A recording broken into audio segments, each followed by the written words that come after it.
एका वानराने केले विधवा बाईला गर्भवती. चंदनपूरजवळच एक घनदाट जंगल होतं, जिथे अनेक प्रकारचे पशुपक्षी वास करत होते. या जंगलच्या किनाऱ्यावर एका लहानशा झोपडीमध्ये एक विधवा सावित्री राहत होती. सावित्रीचं वय लगभग 25 वर्षाचं होतं. तिचा पती 1 वर्ष अगोदरच एका भयानक बिमारीच्या कारण मरण पावला होता. आता सावित्रीजवळ कोणताच सहारा नव्हता. ती जंगलातील लाकडे गोळा करायची आणि गावात काही शिवणकाम, विणकाम काम करून आपलं जीवन व्यतीत करायची. सावित्री सुंदर होती, परंतु तिच्या डोळ्यामध्ये एक गहरा दुःख सामावलेलं होतं.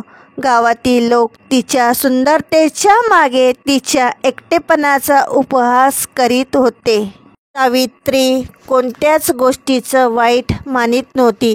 तिच्यासाठी तर आता जीवनाचा अर्थ बस रोजच्या आवश्यक गरजांना पूर्ण करणे आणि कोणत्याही प्रकारे दिवस काटणे भारी होतं. एक दिवस सावित्री जंगलामध्ये लाकडे गोळा करीत होती. तेव्हा जवळच्या झाडावरून एक मोठासा वानर खाली उतरला आणि तिच्यासमोर येऊन बसला. सावित्री त्याला पाहून थोडी घाबरली, परंतु वानराने कोणतंच आक्रमण केलं नाही. तो फक्त एकटक सावित्रीच्याकडे बघतच जात होता. सावित्रीने हळूहळू त्याच्या नजरेला नजर भिडवली आणि म्हणाली, "तू कोण आहेस? काय हवं आहे?" वानरने मान खाली घातली, जसे की तो तिचं बोलणं समजून गेला.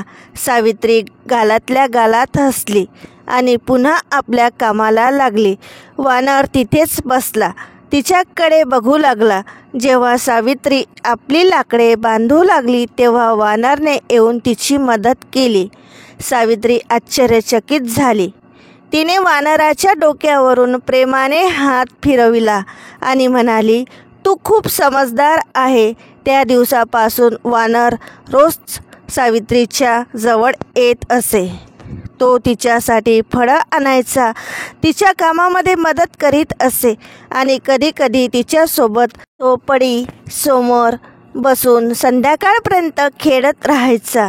सावित्रीच्या जीवनामध्ये एक नवीन रंग भरलं होतं. तिच्या ओठावर हास्य वापस आलं. जसजसा समय बीतत होता, तसतसा सावित्री आणि वानरमध्ये एक अनोखा रिश्ता पणपणा होत होता. सावित्री जेव्हा एकटी होती, तेव्हा तो वानर तिला हसवण्याची कोशिश करायचा आणि जेव्हा ती उदास झाली तर तो तिच्याजवळ येऊन तिच्या खांद्यावर डोकं ठेवून बसून जातो. सावित्री पण आता त्याला आपल्या परिवाराचा हिस्सा मानित होती. एके दिवशी रात्रीला सावित्री आपल्या झोपडीच्या बाहेर बसली आणि चांदण्या रात्रीचा आनंद घेत होती. वानर जवळच्या एका झाडाच्या फांदीवर बसून तिला बघत होता. सावित्रीने त्याच्याकडे बघितलं आणि हसली. "तू माझ्यासोबत नेहमी राहशील ना?" सावित्रीने विचारलं. वानराने हळुवारपणे तिच्याकडे छलांग मारली आणि तिच्या पायाजवळ येऊन बसला. सावित्रीने त्याला आपल्या गोदीमध्ये उचललं आणि प्रेमाने त्याच्या डोक्यावरून हात फिरवत होती. त्या रात्रीला पहिल्यांदाच सावित्रीला आपल्या एकटेपणाचा एहसास नाही झाला. जसजसा दिवस निघून जात होता, तसतसा सावित्री आणि वानरचा रिश्ता अजून गहरा होत गेला. एक दिवस सावित्री बिमार पडली. तिला खूप ताप होता. ती झोपडीत झोपली होती आणि वानर काळजी करीत तिच्याजवळ बसला होता. त्याने जंगलातून अनेक प्रकारचे फळ आणून सावित्रीच्या समोर आणून ठेवले. सावित्रीने मोठ्या मुश्किलने डोळे उघडले आणि हळूवार स्वरात म्हणाली, "तू माझी एवढी चिंता का करतो आहे?" वानरने तिच्या डोळ्यात बघितलं. त्याच्या डोळ्यामध्ये एक गहरी आत्मीयता होती, एक असं प्रेम जे शब्दापेक्षाही परे होतं, उंच होतं. सावित्रीने हळुवारपणे त्याचा हात आपल्या हातात घेतला आणि झोपून गेली. वानर रात्रीपर्यंत तिच्याजवळ बसून राहिला. काही दिवसानंतर सावित्री स्वस्थ झाली. आता ती वानरशिवाय एक दिवसही राहू शकत नव्हती. दोघेही एक दुसऱ्याची आदत बनले होते. सावित्रीच्या मनामध्ये ही भावना घर करू लागली की हा वानर काही साधारण प्राणी नाही. त्याच्यामध्ये एक आत्मीय स्पर्श आहे. जशी पुराणी आत्मा त्याच्या जीवनाचा हिस्सा बनून वापस आली आहे. एका रात्रीला मुसळधार पाऊस सुरू होता. सावित्री झोपडीमध्ये बसली होती आणि तिच्याजवळ वानर येऊन बसला. बिजलीच्या चमकमध्ये सावित्रीने बघितलं की वानराचे डोळे गहरी आणि चमकदार झाले होते. सावित्रीने त्याच्या डोक्यावर हात फिरविला आणि म्हणाली, तू नेहमी माझ्यासोबत राहू शकतोस का? वानरने हळुवारपणे तिच्या छातीवर आपलं डोकं ठेवलं. सावित्रीच्या डोळ्यातून अश्रू निघाले. तिला महसूस झालं की तिच्या जीवनामध्ये जी रिक्त जागा होती ती आता भरून गेली होती. त्या रात्रीला तिने वानरला आपल्या छातीशी घेतलं आणि पहिल्यांदाच तिला एक अजीबच आत्मीयताचा अहसास झाला. समय बितत होता, परंतु सावित्रीला आपल्या शरीरामध्ये एक वेगळंच परिवर्तन जाणवत होतं. तिला उलटी येऊ लागली. तिची भूक वाढू लागली. हळूहळू तिचं शरीर बदलू लागलं. सावित्रीने गावातील दाईची सल्ला घेतली. त्या दाईने तिला सांगितलं, सावित्री तू गर्भवती आहे. हे ऐकून सावित्री चकित झाली. ती दाईला म्हणाली, हे कसे संभव आहे? माझा तर कोणी पती नाही. दाईने तिच्या डोळ्यामध्ये बघितलं आणि म्हणाली, पण हे खरं आहे. सावित्री विचारात पडली. तिला आठवलं की त्या रात्रीला जेव्हा तिने वानराला आपल्या जवळ बोलावलं होतं तेव्हा त्याच्या मनामध्ये एक विचित्र शांती, आत्मीयतेचा अहसास झाला होता. काय हे संभव आहे की वानरच तिच्या कोकचं कारण आहे? याचा विचार करून ती घाबरली आणि उलझनमध्ये पडली. सावित्री आता हररोज वानरला बघत होती, पण आता तिच्या मनामध्ये भय आणि संकोच होता. वानर पहिलेसारखाच सावित्रीच्या आसपास घुमत राहत होता. तिची मदत करीत होता, पण सावित्रीच्या मनामध्ये आता काही प्रश्न निर्माण झाले होते. हे काय प्रेम होतं? हा कोणता चमत्कार होता की कोणता अभिशाप? का वानर वास्तवमध्ये एक साधारण प्राणी होता की कोणती देवता? सावित्री या सर्व प्रश्नांमध्ये घेरल्या गेली होती, परंतु तिच्याजवळ कोणतेच उत्तर नव्हते. सावित्री आता गहिऱ्या द्वंद्वात होती. गर्भधारणा काही साधारण गोष्ट नव्हती. गावामध्ये ही खबर हळूहळू पसरत चालली होती की सावित्री गर्भवती आहे. गावाच्या महिला आणि माणसं तिच्याविषयी तऱ्हेतऱ्हेच्या गोष्टी करू लागले. एक विधवा गर्भवती होण्याचा काय अर्थ आहे? कोणाचं पाप आहे हे? हा कोणी जंगलचा राक्षस तर नाही ना? तो हिच्या स्वप्नामध्ये आला. सावित्री या सर्व गोष्टीने परेशान होती. ती जाणत होती की तिने कोणत्याही पुरुषासोबत कोणताच संबंध ठेवला नाही, परंतु हा गर्भ कसा संभव होता? तिला वारंवार त्या रात्रीची आठवण येत होती जेव्हा मुसळधार पाऊस सुरू होता. तेव्हा तिने वानराला आपल्या छातीवर झोपवलं होतं. त्याच्यानंतरच तिच्यामध्ये हा बदलाव सुरू झाला होता. एक दिवस सावित्री झोपडी बाहेर बसली होती. वानर जवळच एका झाडाच्या फांदीवर बसून तिला बघत होता. सावित्रीने त्याच्याकडे बघितलं आणि म्हणाली, तू मला ओळखतोस आहे की माझ्यासोबत काय होत आहे? वानरने टकटकी लावून तिच्या डोळ्यामध्ये बघितलं. तिच्या डोळ्यामध्ये तीच गहरी चमक होती जी त्या रात्रीला होती. सावित्री अश्रूने भरलेल्या डोळ्यांनी म्हणाली, मी तुझ्यावर प्रेम केलं आहे, परंतु हे कसे संभव आहे की तू माझ्या गर्भाचं कारण बनला? वानरने हळुवारपणे झोपडीच्या समोर येऊन तिच्या पायाजवळ बसला. त्याने आपलं डोकं सावित्रीच्या छातीवर ठेवलं. सावित्रीने त्याची पाठ चोपडली, परंतु तिच्या मनामध्ये प्रश्न आता अनुत्तरित होते. गाववाल्यांना जेव्हा पत्ता लागला की सावित्री गर्भवती आहे, तर त्यांच्यामध्ये हलचल निर्माण झाली. गावाच्या पंचायतने सावित्रीला बोलावलं. गावाच्या प्रधानाने कडक स्वरात विचारलं, सावित्री, खरं खरं सांग, तुझ्या गर्भाचा पिता कोण आहे? सावित्री मान खाली घालून उभी होती. काही क्षणानंतर ती म्हणाली, मला नाही माहीत. पंचायत म्हणाली, तू खोटी बोलत आहे. कसे? संयोगाशिवाय गर्भ कसा थांबू शकतो? बाया म्हणाल्या, जरूर हिचं कोणासोबत गुप्त संबंध राहिला असेल. सावित्रीने आता हिम्मत करून म्हणाली, माझ्या जीवनामध्ये कोणताच पुरुष नाही आला, परंतु एक वानर आहे, जो हररोज माझ्यासोबत राहतो आहे, माझी सहायता करतो आहे, माझा सहारा आहे. प्रधानाने हसत हसत म्हटले, तू म्हणत आहे की तुला एका वानराच्यामुळे गर्भधारणा झाली आहे. गाववाले हसत होते, परंतु सावित्रीच्या चेहऱ्यावर गंभीरता होती. ती म्हणाली, मी कधी कुणाशी कोणताच संबंध ठेवला नाही. मला पण माहीत नाही हे कसं झालं. परंतु हे खरं आहे की जेव्हापासून वानर माझ्या झोपडीत आला, तेव्हापासून माझं जीवन बदलून गेलं आहे. गावातील लोकांनी ही गोष्ट ऐकून सावित्रीच्या चारित्र्यावर शिंतोडे उडवण्याचा प्रयत्न केला. तिला कलंकित केलं. गावातील महिलांनी तिच्यासोबत बोलणे सुद्धा बंद केले. लहान मुलं पण तिच्या झोपडीच्या जवळ येत नव्हते. सावित्री आता पूर्ण तऱ्हेने एकटी पडली होती.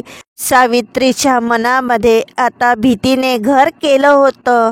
ती रोज रात्रीला जागत राहायची आणि आपल्या पोटावर हात फिरवायची. ती महसूस करीत होती की तिच्या गर्भामध्ये असलेल्या शिशूची गती वाढत होती, परंतु तिचं मन आता आशंकित होतं.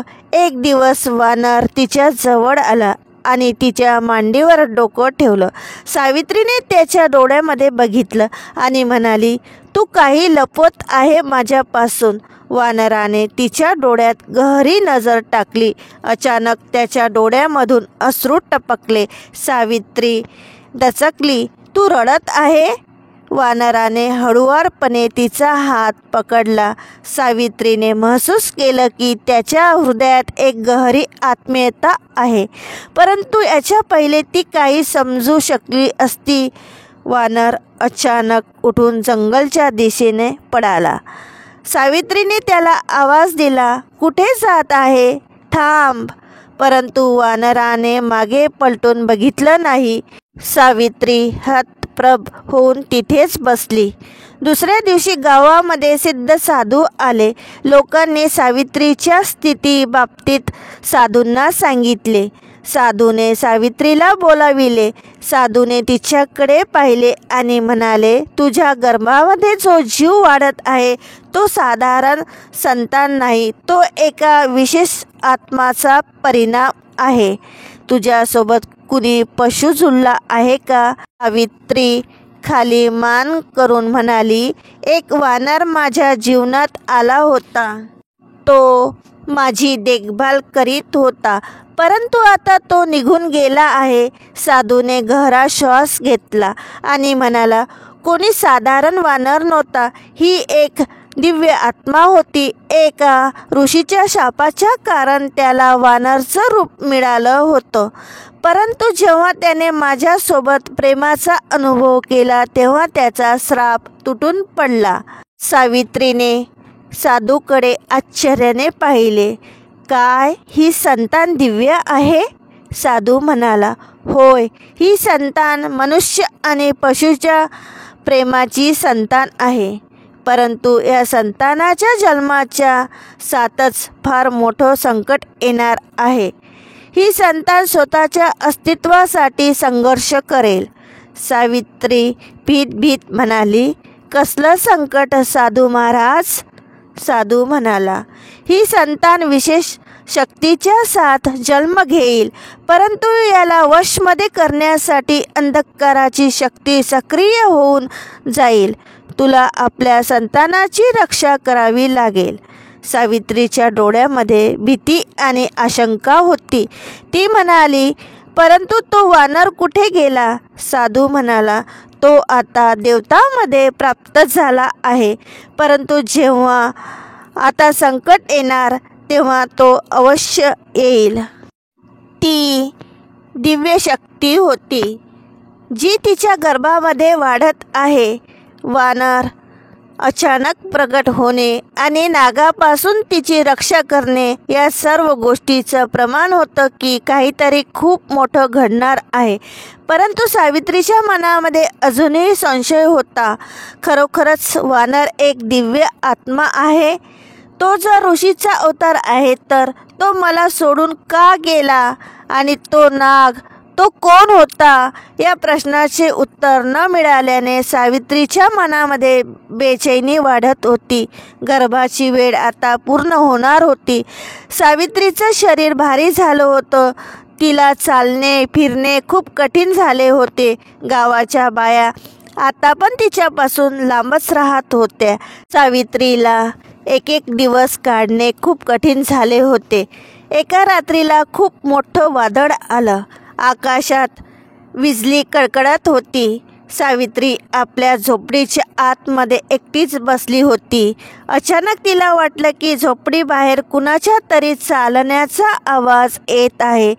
सावित्रीने दरवाजा उघडला. तिने पाहिले की एक व्यक्ती काळे कपडे परिधान करून झोपडीसमोर उभा होता. कोण तुम्ही? सावित्रीने भीत विचारलं. तो व्यक्ती हळूहळू तिच्याकडे येत होता. त्याच्या हातामध्ये एक लंबा त्रिशूल होता. त्याच्या चेहऱ्यावर एक वेगळीच चमक होती. समय बीतत होता. सावित्रीच्या गर्भाचा आकार वाढत होता. गावातील लोक आता तिच्याकडे संशयी वृत्तीने बघत होते. परंतु सावित्रीच्या मनामध्ये एक नवीन शक्ती निर्माण झाली होती. तिला विश्वास होता की तो आपल्या शिशूचं रक्षण करेल. पुन्हा एक दिवस सावित्री लाकडे गोळा करण्यासाठी गेली तेव्हा अचानक घनदाट झाडाच्या मधून एक डरावणी आवाज आली. सावित्रीने पाहिले की समोर एक विशाल काळा नाग फण काढून उभा होता. सावित्री भयभीत होऊन मागे जाण्याचा प्रयत्न करीत होती, परंतु नाग तिच्याकडे येऊ लागला. सावित्री घाबरली आणि तिने डोळे बंद केले. तेव्हा हवेमध्ये एक हलचल निर्माण झाली. सावित्रीने डोळे उघडले तेव्हा तिच्या समोर तोच वानर उभा होता, परंतु ह्यावेळेस त्याच्या डोळ्यामध्ये एक तेज चमक होती. तो काळ्या नागाकडे धावला आणि त्याला जोराने धक्का दिला. नागाने फूक मारली आणि अंधकारामध्ये गायब झाला. थरथर कापत सावित्री वानरकडे बघत होती. वानरानेही तिच्याकडे पाहिलं आणि त्याच्या डोळ्यामध्ये एक आत्मीयता होती. परंतु याच्या अगोदर सावित्री काही समजू शकली असती.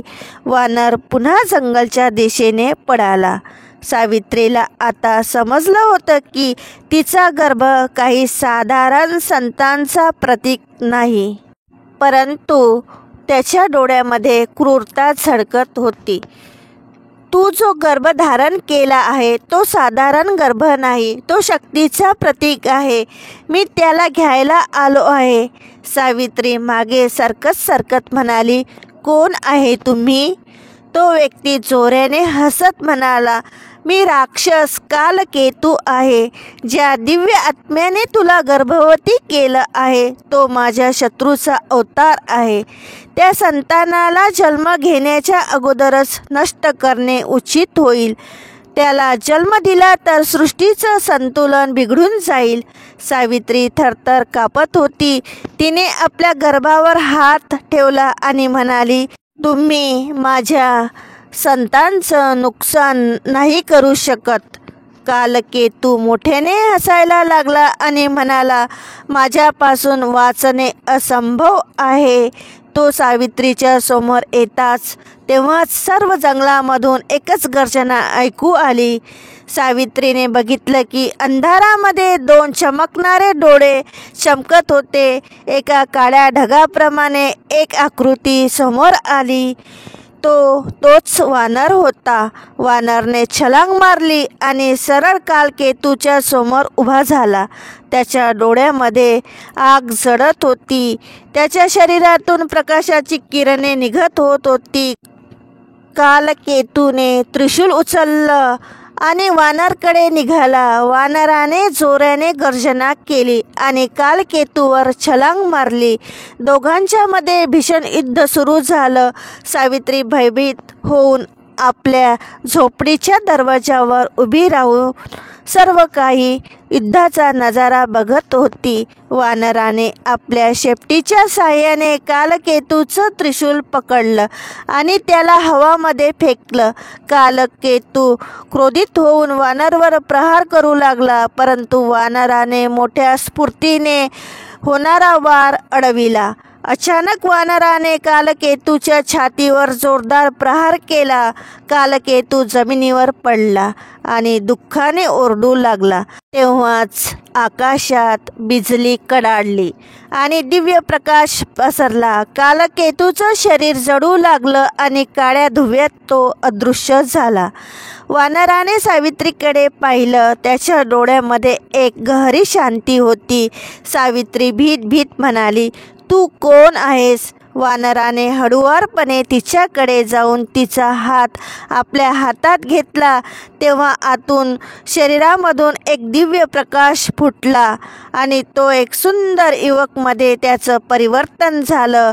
सावित्री हतप्रभ झाली. तिच्यासमोर एक सुंदर दिव्य युवक उभा होता. त्याच्या शरीरामधून तेज सीता झळकत होती. त्याच्या डोळ्यामध्ये करुणा आणि प्रेमाची खोल दरी होती. मी काही साधारण वानर नाही आहे सावित्री. मी ऋषी अत्रीचा पुत्र आहे.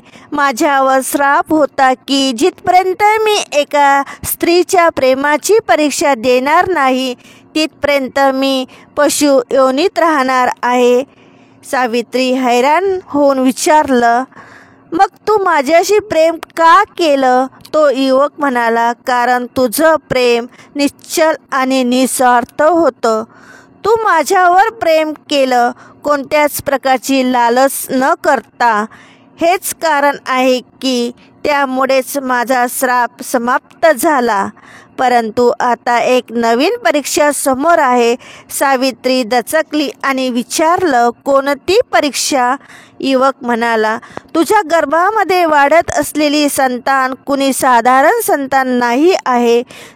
तो सृष्टीच्या संतुलनाचा प्रतीक आहे. परंतु कालकेतू त्याच्यासोबत अजूनही सक्रिय आहे.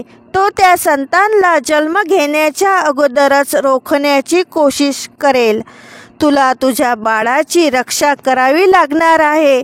सावित्रीने युवकचा हात हातात घेतला आणि म्हणाली, तू मला एकटीला सोडून का दिलं? युवक म्हणाला, मी तुला याच्यासाठी सोडलं होतं की माझं प्रेम खरं साबित झालं पाहिजे म्हणून. मी तुला पूर्ण तऱ्हेने ओळखत होतो की तू माझ्याशिवाय आपल्या संतांची रक्षा करेल किंवा नाही आणि तू सिद्ध करून दाखविलंस की तू खरी संगिनी आहे. सावित्रीच्या डोळ्यामधून अश्रू निघाले. तिने युवकाला छातीशी घेऊन, मी तुला कधी जाऊ देणार नाही. युवक म्हणाला, मी पण तुला सोडून जाणार नाही. परंतु तुझ्या गर्भरक्षणासाठी एकदा पुन्हा मला माझ्या आपल्या दिव्य स्वरूपामध्ये जावं लागेल. मी तेव्हा येईल जेव्हा माझ्या आणि तुझ्या गर्भाच्या जीवनावर खतरा मंडरावेल. तेव्हाच मी येईल. सावित्री घाबरत म्हणाली, परंतु अगर तू गेला तर मी एकटी कशी राहू? युवकाने तिचा चेहरा दोन्ही हातात घेऊन म्हणाला, तुझ्या मनामध्ये जी शक्ती आहे तीच तुझं रक्षण करेल. मी तुझ्यासोबत सदैव राहील. जरी तू मला पाहू न शकेल. युवकाने हळूहळू सावित्रीचा हात सोडला आणि पुन्हा तो एक तेज प्रकाशामध्ये बदलून वानरच्या रूपात समाविष्ट झाला. वानराने सावित्रीकडे शेवटचं प्रेमाने बघितलं आणि जंगलाकडे धाव घेतली. सावित्री तिथेच बसून राहिली. तिच्या मनामध्ये भीती आणि प्रेम या दोघांचं मिश्रण होतं. ती स्वतः ओळखत होती की जी संतान तिच्या गर्भामध्ये वाढत होती तो आता केवळ तिचा भाग्य नव्हता. तो संतान सृष्टीच्या भविष्याचा रक्षक होता. सावित्रीच्या गर्भाचा समय पूर्ण झाला होता. तिच्या शरीरामध्ये हालचाल वाढू लागली होती. गावातील लोक तिच्याकडे आताही शंकेच्या नजरेने बघायचे, परंतु सावित्रीच्या मनामध्ये आता कोणतीच भीती नव्हती. तिला विश्वास होता की त्याच्या संतानाचा जन्म एक दिव्य उद्देशासाठी होत आहे. एके दिवशी रात्रीला सावित्रीला स्वप्न पडलं. स्वप्नात तिने बघितलं एका गहरी गुफाच्या आतमध्ये एक मोठा काळा नाग तिच्या संतानाला काढण्याची कोशिश करीत आहे. तेव्हा अचानक एक तेज रोशनी आली आणि एक पीतवर्ण वानर त्या नागावर तुटून पडला. नागाने जोराने फू फू फुसकाऱ्या मारल्या आणि अंधकारामध्ये गायब झाला. सावित्रीने त्या वानरकडे बघितलं तर तो एक युवकमध्ये परिवर्तित झाला. युवक सावित्रीकडे बघून म्हणाला, वेळ आलेली आहे. तुला आता आपल्या भाग्याचा सामना करावा लागेल. सावित्रीचे डोळे उघडले गेले. तिचं हृदय जोराने धडकत होतं. तिने आपल्या पोटावर हात ठेवला आणि महसूस केलं की शिशूची गती तेज होत आहे. तिने विचार केला, आता डिलिव्हरीची वेळ जवळ आलेली आहे. सकाळ होताच गावामध्ये एक वेगळ्याच प्रकारची हलचल निर्माण झाली. तुफान वारं सुटलं. जिकडे तिकडे आकाशात अंधकार निर्माण झालं. झाडे जोराने हालू लागले. पक्षी भीतीमुळे इकडे तिकडे उडू लागले. सावित्री झोपडीच्या बाहेर येऊन तिने पाहिले. गावाच्या बाहेर एक काळी आकृती बाहेर उभी होती. तो कालकेतू होता. त्याच्या लाल डोळ्यामध्ये क्रोधाची भावना भडकत होती. तो गरजला आणि म्हणाला, मी वापस आलो आहे. तुझ्या गर्भातील संतानाला मी जन्म घेऊ देणार नाही. सावित्रीने साहस दाखवून म्हणाली, तू माझ्या संतानाला स्पर्शसुद्धा करू शकत नाहीस. कालकेतू जोरजोराने हसला, तू एकटी काहीच करू शकत नाही. मी स्वयं अंधकाराचा स्वामी आहे. तुझा अंत निश्चित आहे. सावित्रीने आपल्या गर्भावर हात ठेवला आणि म्हणाली, माझ्या गर्भाची रक्षा स्वयं ईश्वर करीत आहे. तुला जितका प्रयास करायचा असेल तितका करून घे, कारण तू माझ्या संतानाचं नुकसान नाही करू शकत. कालकेतूने त्रिशूल उचललं आणि सावित्रीला मारण्यासाठी सोडलं. सावित्रीने डोळे बंद केले तेव्हाच अचानक हवामध्ये एक गर्जना झाली. सावित्रीने बघितलं की समोर तोच वानर उभा होता. त्याच्या डोळ्यामधून अग्नीची ज्वाला निघत होती. वानराने छलांग मारून त्रिशूलला हवामध्ये पकडलं आणि त्याला कालकेतूकडे फेकून दिलं. त्रिशूल कालकेतूच्या छातीत घुसलं.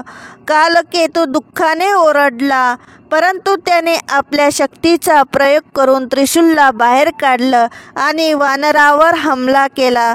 वानराने एक शक्तिशाली गर्जना केली आणि आकाशाकडे पाहिलं तेव्हा आकाशातून एक दिव्य प्रकाश निघाला आणि वानराच्या शरीरामध्ये समाविष्ट झाला. वानरचं शरीर स्वर्णिम झालं. त्याच्या डोक्यावर एक दिव्य मुकुट प्रगट झालं.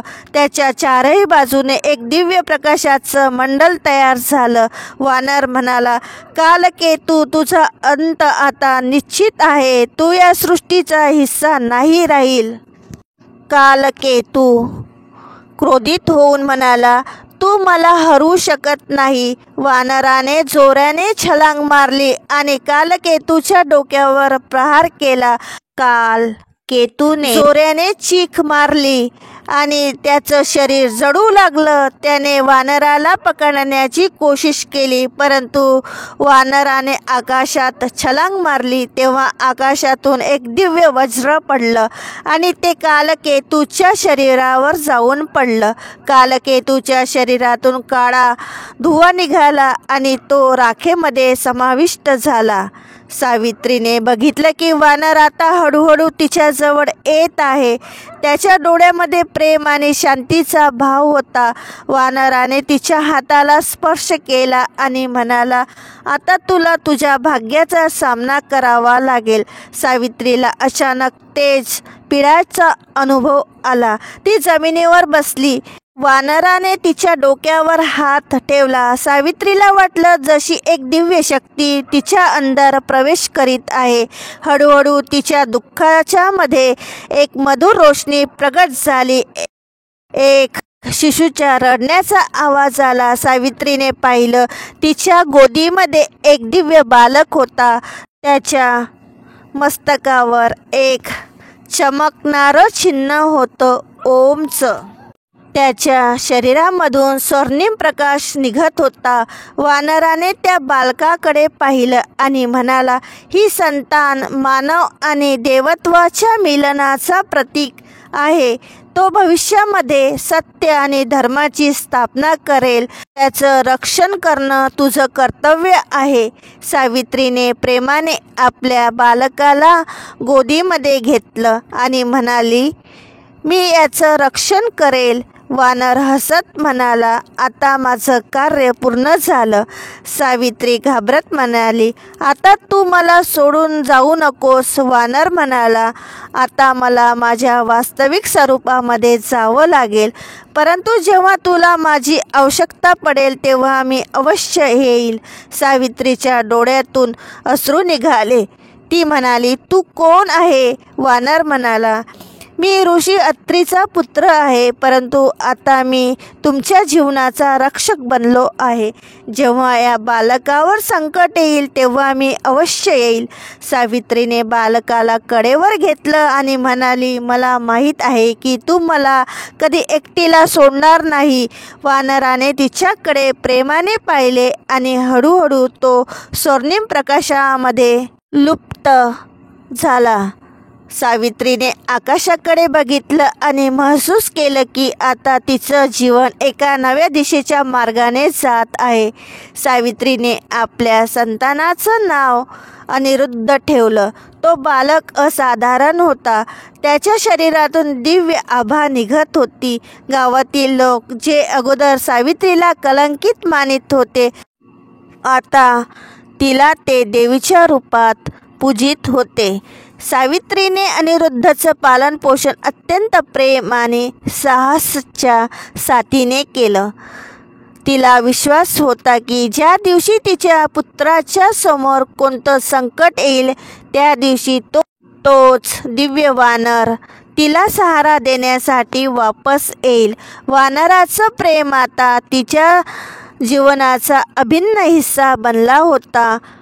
प्रेम, त्याग आणि दिव्यताची ही कथा युगायुगापर्यंत लोकांना प्रेरित करेल.